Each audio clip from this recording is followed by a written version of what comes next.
Good morning, welcome to Goodwill. In this video presentation we will see how we can trade in MCX natural gas market today. Before looking into that, let us see what happened yesterday and what we expected yesterday. The chart you're seeing is 7-minute candlestick chart, and in this candlestick indicates yesterday's price opening, which shows that the market opened here at 206.7.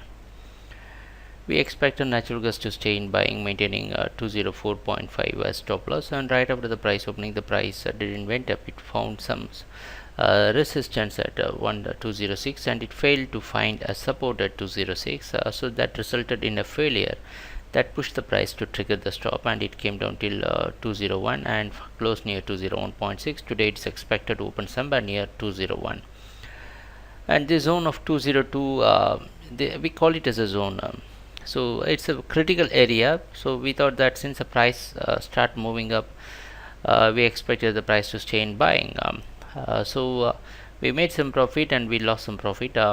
So today the price is going to open at 201. We need to take a risk and go for selling by placing stop loss near 203.5. It's a quite risky trade in order to pick the short-term trend.